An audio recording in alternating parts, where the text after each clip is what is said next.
오늘의 말씀은 창세기 32장 27절에서 28절 말씀입니다. 그 사람이 그에게 이르되 내 이름이 무엇이냐? 그가 이르되 야곱이니이다. 그가 이르되 내 이름을 다시는 야곱이라 부를 것이 아니요 이스라엘이라 부를 것이니 이는 내가 하나님과 및 사람들과 겨루어 이겼음이니라. 아멘. 정말 절박하게 하나님 앞에 눈물로 기도하고 때로는 금식하며 목숨을 바쳐서 기도하는 것 정말 중요한데, 다 절박하다고 해서 눈물로 철철 흘리면서 기도한다고 해서 하나님께서 다 응답하시느냐, 그게 이기는 기도냐? 그건 아니라는 거예요. 절박함 속에 거기에는 전략적인, 다시 말하면 성경의 기도의 원리가 충실할 때 그 절박함이 효과를 발휘하는 거예요. 근데 되게 많은 사람들이 자기의 절박함을 호소하고, 내가 정말 하나님 앞에 이렇게 간절히 눈물로 기도하고 철야로 기도하고 새벽으로 기도하고 금식하며 기도하는 것으로 내가 모든 걸 다 했다, 나는 누구보다도 열심히 기도했다, 그래서 이제 모든 책임은 하나님께 있다, 이런 인식들을 많은 사람들이 갖습니다. 정말 하나님이 받으시는 향기로운 기도, 응답의 기도는 어떤 기도냐? 오늘 제가 드리는 이 창세기 32장에 나오는 야곱의 이야기에서 우리에게 가르치는 하나님의 기도의 원리가 있어요. 오늘부터 3주 동안 이렇게 기도하라 작은 소시리즈 강청 기도 3번을 할 거예요. 아마 성경에 정말 절박해서 마치 벼랑 끝에 서서 낭떠러지를 바라보며 죽기 살기로 하나님 앞에 매달리며 최후의 수단으로 기도하는 기도, 너무 급하게 절박하게 드리는 기도를 강청기도라고 해요. 이 강청기도의 대표적인 모델이 오늘 창세기 32장에 나오는 야곱의 기도예요. 야곱은 이삭의 아들로 태어나는데 쌍둥이로 태어나죠. 바로 자기 쌍둥이 형이 에서인데 성경이 재미있는 표현을 했어요. 야곱이 형의 발뒤꿈치를 붙잡고 나왔다. 간발의 차이로 형과 동생이 결정된 거예요. 쌍둥이들이 되게 그렇잖아요. 근데 성경이 굉장히 아주 재미있게 리얼하게 표현한 거예요. 형의 발뒤꿈치를 붙들고 나왔다. 근데 이게 사실은 굉장히 중요한 의미가 있습니다. 이스라엘에서는 장남이 갖는 장자권의 축복이 대단합니다. 뭐 재산적인 거라든지 명예라든지 영적인 부분, 어떤 부분에서도 당시에는 장남들이 갖는 축복권, 그래서 장자권이라고 하는데 이게 엄청난 거거든요. 그래서 야곱은 늘 이게 억울했던 거예요. 뱃속에서부터 누가 먼저 나오냐에 따라서 형 동생이 결정되는 건데, 자기가 아슬아슬하게 형 발뒤꿈치 잡고 나오는 바람에 동생이 돼서 형이 받는 장자권의 축복과 은총을 자기는 받지 못한다는 것 때문에 늘 속상해하고 이 열등감이 늘 있었던 사람이에요. 야곱이라고 하는 사람은 인간적으로 보면 굉장히 똑똑한 사람이에요. 그리고 야망가예요. 그의 DNA는 아주 사람이 치밀하고 계획적이고 목표한 것을 반드시 이루어내는 성공형의 인간, 이게 야곱이에요. 살면서 그 형에게 운명처럼 장자권을 빼앗긴 거에 대해서 늘 속상해하면서 그 형이 가지고 있는 그 축복권과 형이 누리고 있는 장자권을 어떻게 내가 뺏어올 수는 없을까, 늘 이런 궁리를 하면서 형의 축복권을 뺏기 위해 호시탐탐 노리고 그랬던 사람이 야곱이에요. 그렇게 쭉 평생 형에 대한 열등감으로 살던 야곱이 어느 날, 이 어느 날이라는 것은 야곱의 나이가 어느덧 70 중반이 되는 거예요. 그때 아버지 이삭은 130살 된 노인이었습니다. 보통 이제 물리적으로 나이가 연세가 드시면 뭐 눈도 잘 안 보이고 귀도 안 들리고 뭐 그리고 기억력도 없어지시고 요즘은 뭐 치매 걸리시고 다 그러시는 게 노인들이 갖는 흔한 그 자연의 병이죠. 130살 된 아버지 이삭이 이제 자기가 자꾸 기억력도 없고 잘 안 보이고 뭐 얘기해도 안 들리고 그러니까 아는 거예요. 내가 더 이상 모든 걸 가져갈 수 없구나. 이제는 모든 걸 다 넘겨줘야 되겠다. 그래서 이 장자권을 아들에게 넘겨주기로 합니다. 에서가 형이니까 큰아들에게 자기가 가지고 있는 모든 권한을 주기 위해 날짜를 정하죠. 이걸 알았던 야곱이 완벽한 사기를 칩니다. 형이 밖에 나가 있는 사이에 눈도 잘 안 보이고 귀도 잘 안 들리는 아버지를 아주 깜짝같이 속여가지고 이 몸에다가 뭐 이런 털 같은 것도 붙여가지고 아버지가 이렇게 눈이 안 보이니까 만지는데 에서가 털이 많이 났는데 그 털 난 걸 만지게 하면서 목소리도 변주해가지고 아버지 저 에서예요 뭐 이러면서 아버지를 완벽하게 속여서 장자권의 축복을 가로채는 거예요. 요즘 현대적인 버전으로 말하면 치매 걸리신 아버지가 요양원에 가 계신데 정신도 없는 아버지한테 가서 강제로 형제 중에 하나가 아버지 지장 찍게 만들어가지고 법적으로 아버지가 나한테 다 넘겼다고 그러고 가로채는 그놈하고 똑같은 거예요. 이걸 에서가 뒤늦게 알게 됐습니다. 굉장히 남성적이고 진취적이고 요즘 말하면 스포츠맨 에서가 가만히 있을 리가 없어요. 눈이 확 뒤집혔습니다. 동생 야곱을 죽이겠다고 달려오는데 평상시에 형의 기질로 봐서는 자기를 죽이고도 남겠다는 생각이 들었던 야곱은 일단 피하고 보자. 그래서 형의 그 분노를 피해서 도망을 칩니다. 자기 집에서 한 650km 정도 떨어진 외삼촌 라반의 집으로 도망을 갑니다. 임시로 피신한 거예요. 처음에 갈 때만 해도 이런 생각이었습니다. 한 몇 달간 가 있다 보면 형이 좀 마음이 누그러지고 형하고 잘 협상해가지고 다시 돌아올 수 있을 거야 이러고 갔던 거거든요. 그런데 한 몇 달이 1년이 되고 10년이 되고 20년이 돼버렸어요. 결국 돌아오지 못한 거예요. 그 20년의 세월 동안 많은 게 변했습니다. 어쩔 수 없이 그 객지에서 원하지 않는 삶을 시작했던 야곱은 앞서서 말씀드린 대로 굉장한 야망가거든요. 전략가거든요. 그래서 어디를 가도 그는 성공의 DNA가 있는 사람이에요. 거기서 20년 만에 삼촌과 겨루어서 삼촌 거 다 자기 거 만들고 그리고 거기서 완벽하게 성공합니다. 돈도 많이 벌고 가축도 많아지고 종들도 많아지고 가정을 크게 이루었어요.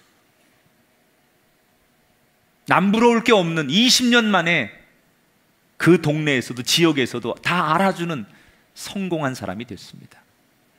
그런데 아무리 돈을 많이 벌고 성공을 해도 그의 마음속에 늘 채기가 가시지 않는 것처럼 마음 한구석에 남아있는 뭔가 찝찝함이 있었어요. 그것은 고향으로 돌아갈 수 없다는 거예요. 내가 아무리 객지에서 성공하고 잘 돼도 고향으로 돌아가서 그 가족들과 함께 만날 수 없다는 그 목마름이 돈을 벌면 벌수록 성공하면 성공할수록 반대적으로 더 크게 다가오는 거예요. 늘 입버릇처럼 언젠간 내가 모든 객지 생활 정리하고 다 가지고 고향으로 돌아가서 마지막 인생은 고향에서 살아야지 이런 얘기를 늘 입버릇처럼 야곱은 했었어요. 그리고 어느 날 결단을 합니다. 그래 더 이상 이런 곳에 살지 말고 모든 것 정리해서 그래서 사업을 다 정리하고 재산을 다 정리해서 종들을 이끌고 가족을 이끌고 엄청난 가축들을 이끌고 고향 땅으로 돌아가기로 결심을 합니다. 그래서 출발을 하는 거예요. 여기서부터 오늘 본문이 시작되는 거예요. 자, 20년 만에 고향으로 돌아오는 야곱의 마음은 어땠을까요? 첫 번째, 설레임. 그리고 고향이 어떻게 변했을까? 궁금함. 여러분, 고향은 늘 그런 거 아니에요? 언제 가도 나를 설레게 하는 곳. 그리고 언제가 가도 궁금하고 정감 있는 곳. 그게 고향이죠. 그런 마음으로 설레이어서 20년 만에 고향 땅을 향해 갑니다. 그런데 또 하나의 마음이 있었어요. 두려움. 20년 전에 형과 아버지에게 너무나 못할 짓을 하고 떠났던 자신이 20년 만에 돌아오는데 과연 가족들은 자기를 용납하고 자기가 사과하면 받아줄 수 있을까? 설레임과 두려움, 이 두 가지의 마음으로 한 걸음 한 걸음 고향 땅을 향해 갑니다. 그리고 이제 어느새 강 하나만 딱 건너면 자기의 고향 가나안에 들어갈 수 있을 때까지 온 거예요. 그런데 여기서 야곱이 발걸음을 멈춥니다. 마치 도살장에 끌려가는 소가 그 마지막 문을 통과하지 않으려고 다리에 힘을 주고 버티는 것처럼 발걸음이 떨어지지 않는 야곱이 생각에 잠기다가 형이 어떨지 모르니까 한번 탐문을 하기 위해서 자기의 종들을 형에게 보냅니다. 얼마 뒤에 심부름 갔던 부하들이 돌아오는데 얼굴이 하얘져가지고 돌아오는 거예요. 뭐라고 하느냐? 주인님 큰일 났습니다. 당신의 형 에서가 군인들 400명을 데리고 지금 이리로 오고 있습니다. 여러분, 이 당시에 군인 400명이면 나라가 나라와 전쟁할 때 규모예요. 이 당시에는. 무슨 생각이 들어요? 여러분, 군인들 400명을 데리고 형이 일로 온대. 무슨 생각이 들어요? 나를 능지처참을 하려고 하는구나. 아직도 20년 전에 그 앙금이 풀리지 않았구나. 이런 생각이 들잖아요. 당연히 그런 생각이 들겠죠. 여러분, 지금 야곱은 고향 땅을 향해 왔는데 형이 군인들 400명을 데리고 자기한테 온다는 거예요. 다시 돌아갈 수도 없고, 그렇다고 자기도 군사를 동원해서 형과 전쟁을 할 수도 없고, 여러분이 딱 그 상황에 야곱이라면 여러분 어떻게 하시겠습니까? 야곱은 거기서 오늘 주제의 강청의 기도를 시작하죠. 아무것도 할 수 없는 거예요. 자기는 뭘 자기가 선택할 길이 없어요. 그러니까 그냥 땅바닥에 주저앉습니다. 털썩 주저앉죠. 그리고는 그때부터 하나님을 부르기 시작해요. 가슴을 치며. 뭐라고 기도하느냐? 성경에 보니까 아브라함의 하나님, 이삭의 하나님. 이 성경에 이런 용어가 나오는 거는 그 아브라함에게 하나님께서 언약하신, 축복을 약속하신 것을 상기하는 거예요. 항상 하나님 분명히 우리에게 저 하늘의 별처럼 자손을 허락하고 영원까지 축복하신다고 하시지 않았습니까? 그렇게 신실하시고 한번 약속하면 지키시는 하나님, 나는 당신의 신실하심을 믿습니다. 그런 고백이에요. 그래서 아브라함의 하나님, 이삭의 하나님이라고 불러요. 나의 하나님이라고 부르지 않아요. 그럼 뭐라고 하느냐? 무슨 기도했겠어요? 뭐 형식의 무슨 기도가 있겠어요? 눈물이 뚝뚝 떨어지면서 하나님, 나 어떡해요? 나 좀 살려주세요. 우리 형이 지금 군인들 400명 데리고 오고 있대요. 하나님, 나 어떡해요? 길이 없어요. 도망갈 길도 없고 숨을 데도 없어요. 하나님, 나 어떡해요? 제발 좀 살려주세요. 그리고 정말 주저앉아서 뚝뚝뚝 눈물을 흘리면서 하나님 앞에, 하나님 나 좀 살려주세요. 그리고 그 기도밖에 못하는 거예요. 자, 야곱이 거기서 지금 하나님 나 좀 살려주세요라고 그렇게 기도했기 때문에 하나님께서 야곱을 살려주셨다. 많은 분들이 여기까지 생각하는데 물론 맞는 얘기입니다. 기도했기 때문에 하나님께서 들어주신 건 맞지만 사실 이건 반밖에 모르는 거예요. 야곱은 강청의 기도에 하나님의 메시지를 정확히 알고 있었어요. 하나님 앞에 기도를 합니다. 그런데 이거는 반만 하는 거예요. 그 다음에 뭘 하느냐?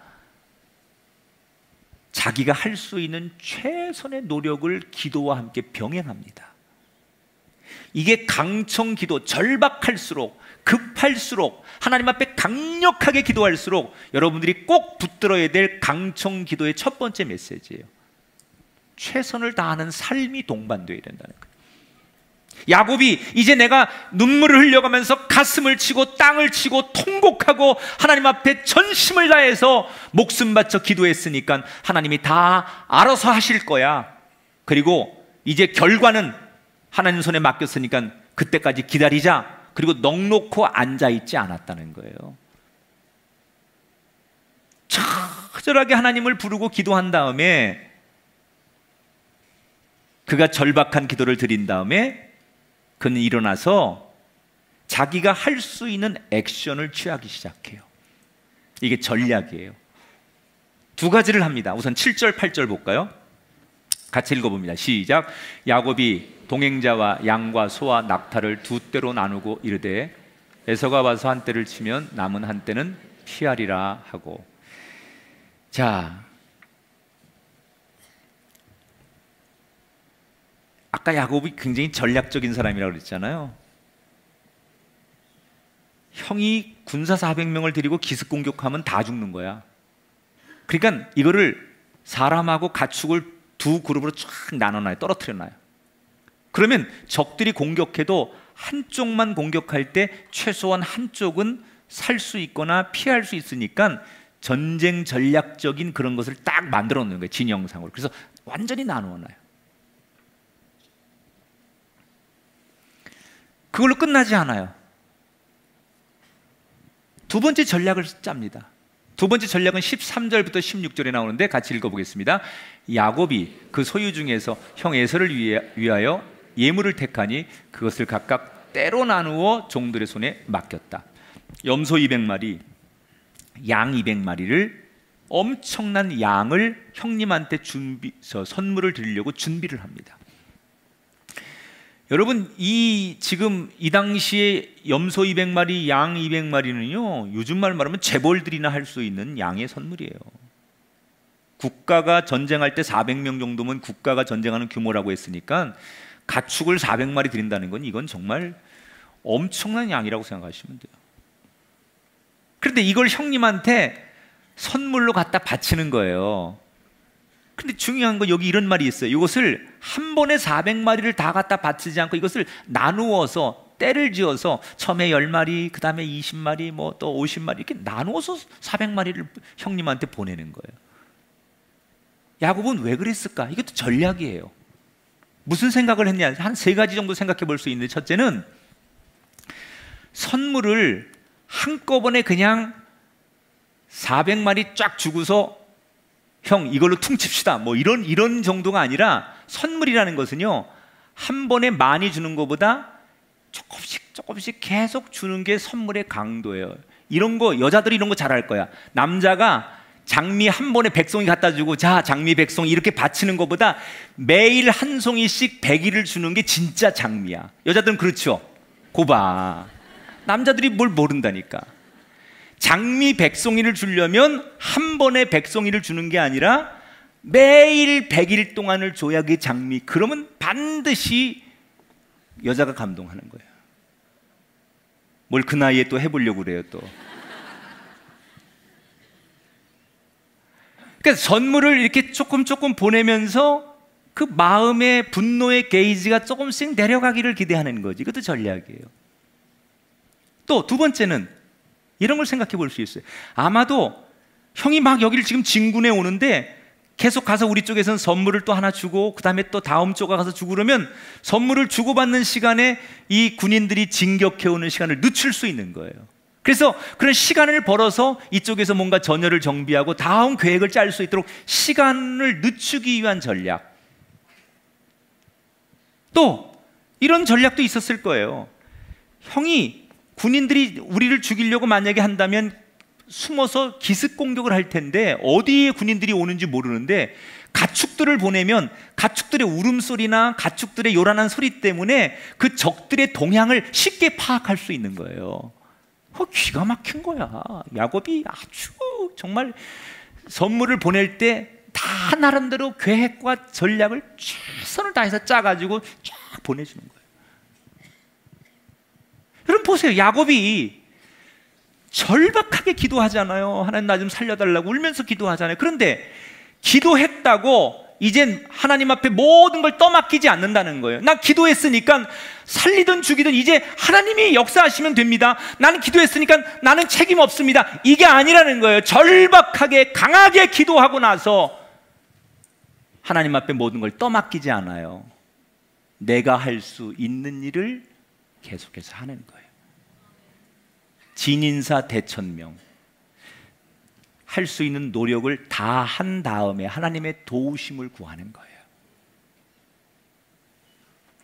하나님이 그의 절박한 진실한 기도를 보시고 마음의 감동도 하셨겠지만, 저는 그 기도 이후에 기도만큼, 그 절박한 만큼 발을 동동 구르면서 뛰어다니는 그의 모습에 하나님께서 반을 또다시 응답하셔서 100%의 응답이 이루어졌다고 생각하는 거예요.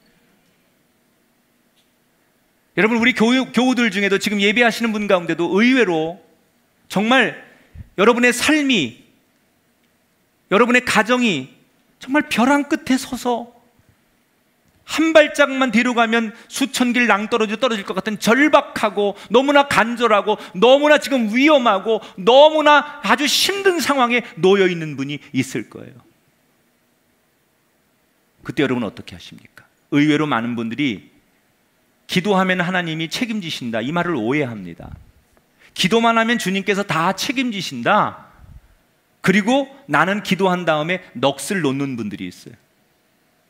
나는 기도했으니까 주님이 다 처음부터 마지막까지 책임지십시오, 그리고 기도 이후에 주님을 협박하는 분도 있어요.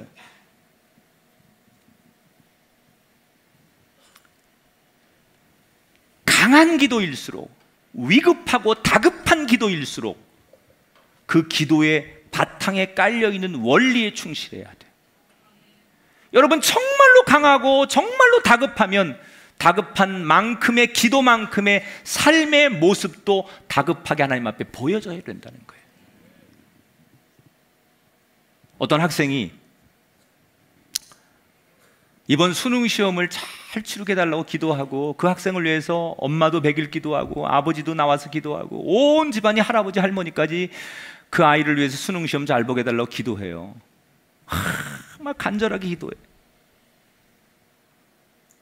기도하고 나서 그럼 하나님께서 그렇게 간절히 기도했다고 해서 그 아이한테 공부하지 마라, 내가 시험 당일날 정답을 다 가르쳐 줄 테니 절대 기도하지 마라, 그게 응답입니까? 아닙니다. 수능 시험 잘 보게 해달라고 기도했다면, 그렇게 간절하게 그렇게 기도했다면 그 아이가 정말 최선을 다해서 열심히 남은 시간 동안 공부할 때 하나님께서 공부할 수 있는 지혜도 주시고 체력도 주시고 집중력도 주시고 그렇게 뭔가 어떤 결실을 거둘 수 있도록 하나님께서 은혜를 주실 때 그 간절한 기도가 이루어지는 거예요. 감나무 밑에 가서 그냥 기다리면 1년에 한두 개 감이 떨어질진 몰라요. 그러나 정말 그 주렁주렁 열린 감을 원하신다면 막대기하고 바구니를 준비하셔야 돼요. 가서 이 감이 필요하면 막대기로 그 감나무를 치고 감나무를 흔들고 떨어진 감을 줍는 그런 노력, 간절함이 그 속에 있어야 돼요. 감나무 밑에서 간절하게 이 감나무가 떨어지기만을 기도한다고 해서 열매가 있는 게 아니라는 거예요. 그런데 한국의 대부분의 교인들은 내가 간절하게 기도했으니까 될 거라고 생각해요. 하나님은 우리에게 그렇게 가르치신 적이 없어요. 간절할수록 간절함의 삶이 동반돼야 되는 거예요. 여러분에게 이 오늘 야곱에게 가르쳐 주신 기도의 바닥에 흐르는 하나님의 마음이 전해지게 되기를 축복합니다. 이렇게 야곱은 자기가 할 수 있는 최선의 전략으로 모든 걸 대비하죠. 그리고는 드디어 밤에 가축과 종, 가족들을 서둘러 약복강을 건너가게 합니다. 그리고 자기는 거기 혼자 남아요. 그때 이 야곱의 심리는 불안함, 외로움, 두려움, 딱 심리학자들이 보면 그런 상태였을 거예요. 그래서 잠을 이룰 수 없는 거예요. 뭘 도대체 어떻게 해야 될지 심란하고 두렵고 불안한 그 상황에서 뒤척뒤척거리는데, 여러분 그 옛날 밤이면 깜깜합니다. 아무것도 안 보이는데 지륵 같은 어둠이죠. 그런데 그 혼자 남아서 뒤척이며 심란한 그 밤에 상상도 못할 일이 일어납니다. 어떤 일이 일어나는지 24절 시작. 어떤 사람이 날이 새도록 야곱과 씨름하다. 갑자기 잠이 안 와서 뒤척거리는데 그 깜깜한 밤에 어떤 사람이 자기한테 달려들어가지고 자기를 갖다가 때리기 시작하는 거예요. 발로 밟고 목을 누르고, 그러니까 야곱이 본능적으로 누가 자기를 공격하니까, 이때 야곱의 나이가 90이 넘었습니다. 90 중반쯤 된 거죠. 아무리 노인이어도 죽을 것 같으니까 본능적으로 저항을 하기 시작합니다. 이 누군지 모르는 게 깜깜하니까 안 보이는 거예요. 그런데 하여튼간 어떤 사람이 자기를 막 패기 시작하는 거예요. 처음에는 형이 보낸 자객일 수도 있겠고, 뭐 이 근처에 광야 같은 데서 이렇게 떠도는 무슨 도적대일 수도 있겠다, 뭐 강도일 수도 있겠다, 그런 생각에 목숨을 지키기 위해서 필사적으로 저항을 하기 시작합니다. 노인이긴 했지만 본능적으로 살아야 되니까 자기도 주먹을 휘두르고 같이 때리고 맞고 뒹굴고 싸움이 일어나는 거예요. 여러분 생각해 보세요. 이때 싸울 때, 자 선빵 간다로 딱 맞고 아야 이제 나야 뭐 이러고 뭘 그렇게 싸워. 성경에 씨름한다 그러니까 이 씨름이라는 게 뭐 이렇게 삿바 잡고서 호로락 불고서 그런 스포츠가 아니에요. 이 씨름이라는 건 싸운다는 얘기예요. 근데 공격을 당하는 그 야곱의 입장에서는 억울하니까 힘만이 아니라 입에서 말할 수 없는 거친 욕이 다 나갔을 거라는 거야. 그게 다 별 저주와 욕을 다 하면서 덤비는 거예요, 야곱이요. 그런데 힘이 없어 더 많이 맞았겠죠. 누군지 모르지만 자기를 죽이려고 하는 이 사람 앞에 본능적으로 막 필사적으로 저항을 하는 거예요. 그런데 너 누군데 나한테 그러는 거야? 너 뭐야? 정체가 뭐야? 이 새끼야 저 새끼야 막 그러고 야곱이 막 덤비는데 이쪽에서도 뭐라고 중얼중얼 얘기를 할 거 아니에요. 근데 껌껌해서 얼굴은 모르겠지만 막 중얼중얼 얘기가 오가는 사이에 야곱이 자기를 공격하는 이 사람의 목소리가 어딘가 익숙하다는 느낌을 받습니다. 어디서 많이 들은 소리인데, 이 목소리 어디서 들었던 소리인데, 그리고 깨닫게 되는 거예요. 뭘 깨닫느냐? 지금부터 20년 전 아버지를 속이고 형 에서를 속여가지고 도망가다가 베델에서 하룻밤을 잔 적이 있어요. 그때 그가 천사들이 사닥다리를 오르락 내리락 할 때 하늘에서 하나님께서 자기에게 주셨던 음성이 있었어요. 그 경험이 20년 전에 있었잖아요. 그 베델에서 천사가 하늘에 오르락 내리락 하면서 들렸던 그 음성이 들리는 거예요. 그 순간 그때 들었던 이 음성이 지금 그 음성하고 똑같다는 사실을 딱 매칭하면서 무슨 생각해? 이분이 하나님이구나. 하나님인 걸 알았던 거예요. 이때부터 야곱은 격투의 양상이 달라지죠. 처음엔 뭔지 모르고 같이 때리고 뭐 공격도 했지만 이때부터 하나님인 것을 안 다음부터는 일방적으로 맞기만 하는 거예요. 대신 그때부터 하나님의 허벅지를 꽉 붙들고 발로 밟던 주먹으로 때리든 어쨌든 간에 그냥 맞으면서 이걸 안 놓는 거예요. 가지 못하게 붙드는 거예요. 그리고 반대로 하나님은 자꾸 가시려고 하는 거예요. 이게 이제 반전이 되는 거예요. 먼저 공격했던 하나님은 이제 자꾸 이제 가려고 하고 야곱은 절대 못 갑니다. 그리고 이제 매달리는 거예요.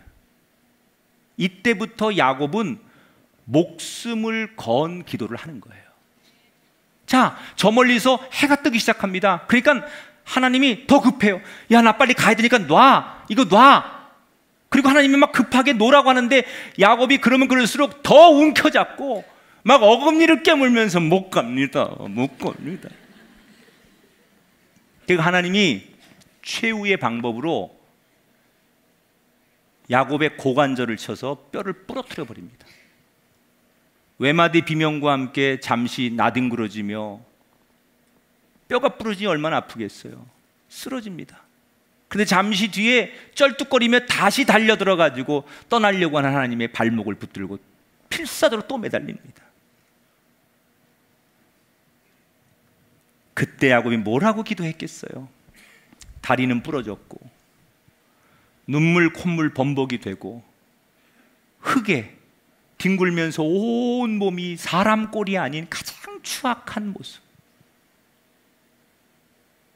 그는 울먹이며 이렇게 외쳤을 거예요. 하나님, 이대로는 절대 못 가십니다. 하나님, 저 죽이시기 전까지는 절대 못 가십니다. 고관절이 부러지고 그렇게 죽도록 맞으면서까지 야곱은 왜 그렇게 하나님을 그렇게 못 가게 붙든 걸까? 여러분 생각해 보세요. 하나님 오셨다 그냥 간다 그러면 가게 두면 될 텐데 왜 고관절이 부러져 가면서 정말 그렇게 최악의 상황까지 죽을지도 모르는 그 위기의 순간에도 하나님 절대 못 가십니다 그리고 하나님을 붙든 이유는 뭘까요? 여기에 강청기도 두 번째 원리가 들어있어요. 따라합시다. 하나님만이 하실 수 있습니다.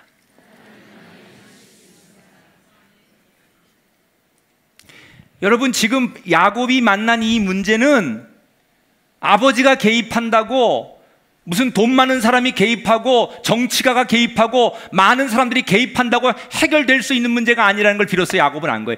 지금 내가 만난 이 상황과 이 문제와 인생의 근본적인 문제를 해결할 분은 하나님밖에 없습니다. 다시 말하면 이 말을 신학적으로 풀면 하나님은 복의 근원이십니다.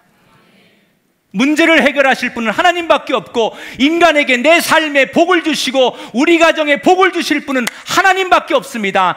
지금까지 야곱은 사람들에게서 복을 얻고 세상에서 복을 얻고 치열하게 싸워서라도 남을 속여서라도 성공하고 싶었던 인생이고 그렇게 살아왔던 사람이에요. 그런데 오늘 여기서 하나님을 만나면서 하나님 아니면 안 됩니다. 지금 내가 처한 이 상황과 내가 처한 이 환경이 하나님이 도우시고 하나님이 역사하고 하나님이 해결하지 않으면 아무것도 아닙니다. 이 믿음의 고백을 기도에 깔고 있는 거예요.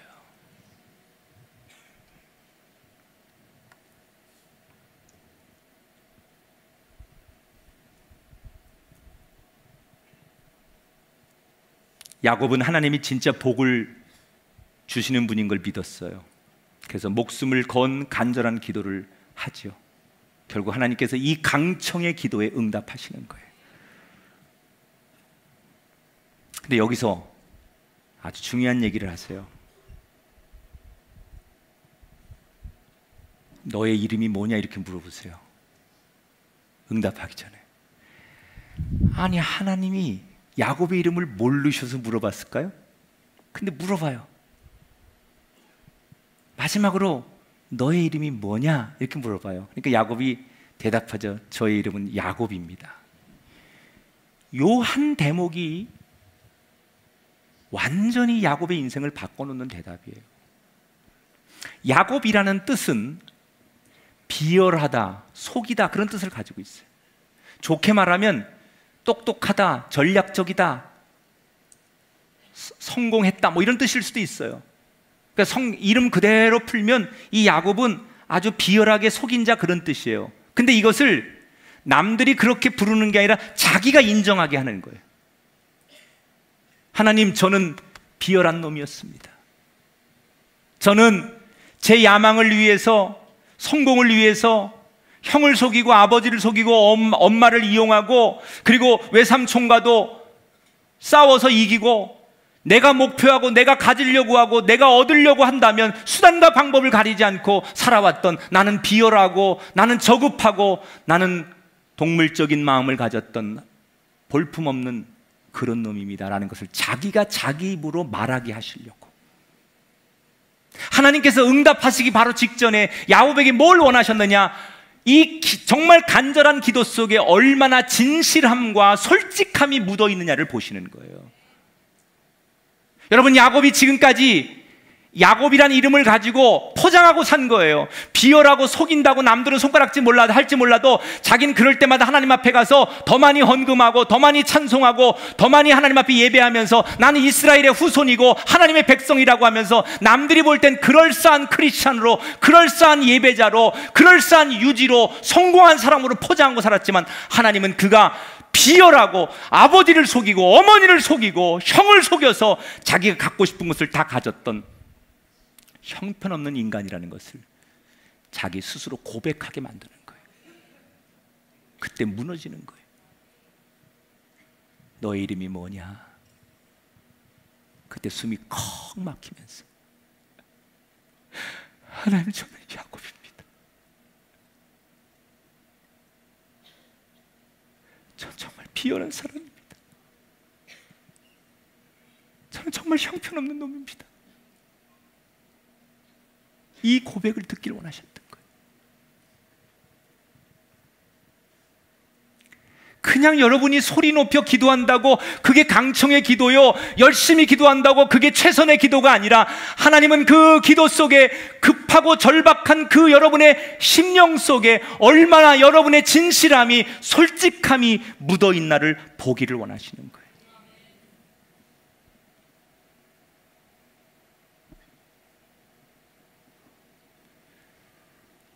비로소 자기가 자기 자신을 인정한 솔직의 고백을 듣고 하나님께서 너의 이름은 이스라엘이다 이렇게 부르세요.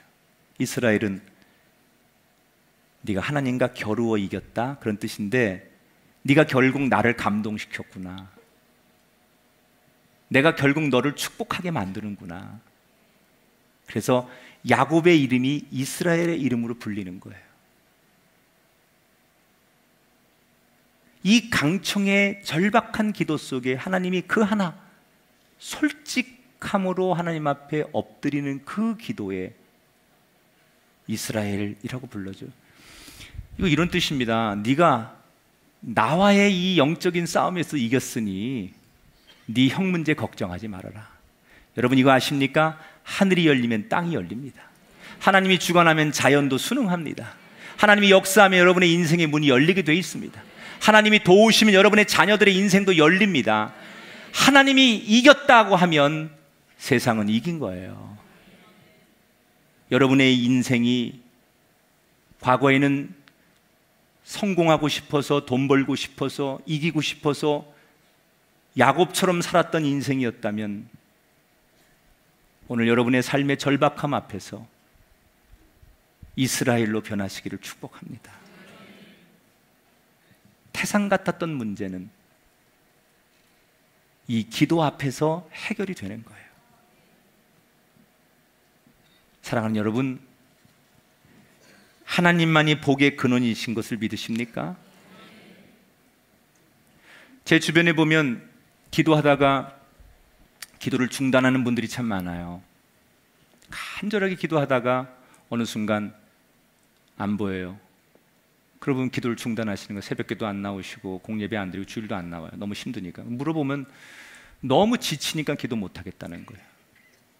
환경이 점점 더 어려워지니까 기도해도 안 되니까 그래서 기도를 못 하겠다는 거예요. 100번 이해를 합니다. 그런데 여러분, 오늘 이 말씀 속에 답이 있어요. 그거는 힘들어서 못 하는 게 아니라 여러분의 마음 속에, 믿음 속에 하나님만이 복의 근원이십니다 라는 것이 없다는 얘기예요. 지금 야곱은 하나님을 안 놓는다는 것은 하나님 아니면 안 된다는 거예요. 내가 아무리 돈이 많고, 내가 아무리 인맥이 많고, 내가 아무리 똑똑하고 잘났어도 지금 하나님 아니면 안 된다는 거예요. 여러분이 기도를 멈춘다는 건 하나님 아니면 안 된다는 생각을 접었기 때문이에요. 정말로 여러분이 아무리 힘들고 어려워도 이 문제는 하나님이 아니면 안 된다, 하나님만 할 수 있다, 복의 근원이 하나님이다 라는 이 바탕 속에 기도의 집을 지면 10년이 20년이 응답이 없어도 계속 기도할 수 있다는 거예요. 따라합시다. 당신만이 복의 근원이십니다. 할렐루야. 그날 밤 고관절이 부러진 야곱은 평생 다리를 저는 장애인이 됩니다. 이것도 참 의미가 있다고 생각해요. 저는 영적으로.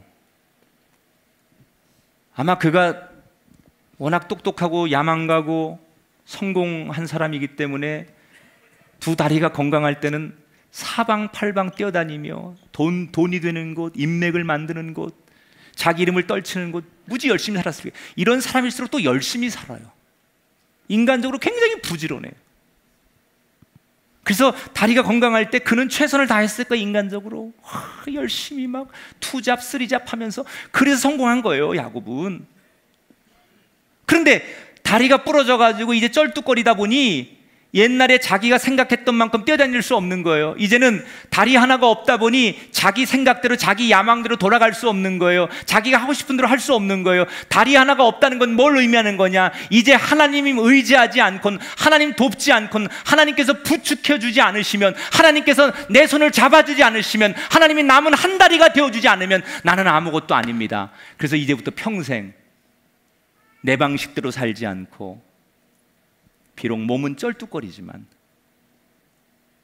하나님 방법으로, 하나님 이끄시는 대로 산다라는 의미가 들어있는 거예요. 오늘 이 자리에 너무너무 절박하시고 너무너무 기가 막히시고 너무너무 힘드신 여러분, 기도하셔야 합니다. 간절하게, 절박하게 기도하십시오. 그러나 그 절박한 최후의 마지막 수단이라고 여기는 그 기도 속에, 그 강청의 기도 속에 절대로 잊지 말아야 될 원칙이 있어요. 기도한 만큼, 간절한 만큼 나의 삶이 뒷받침돼야 된다. 그 기도에 흐르는 밑바탕의 물줄기에는 하나님이 복의 근원이십니다. 하나님 아니면 안 됩니다. 의사가 고치는 게 아니고, 기업이 월급 주는 게 아니고, 세상이 날 먹여 살리는 게 아니라 그 바탕에는 하나님 아니면 안 됩니다. 이런 뿌리가, 겸손함이 신앙의 본질이 있을 때 그 위에 집을 짓는 인생의 집이 무너지지 않는 거지. 이거 없이 야곱처럼 화려하게 집 짓고 많은 것 가졌지만 한 방에 무너지는 인생. 이번 한 주간 여러분의 인생 속에 정말 어느 순간에 이게 기도로 승부해야 되겠다고 생각하는 정말 절박한 기도의 그 순간에 오늘 말씀을 기억하시면서 여러분의 기도의 응답이 야곱처럼 일어나게 되시기를 주님의 이름으로 축복합니다.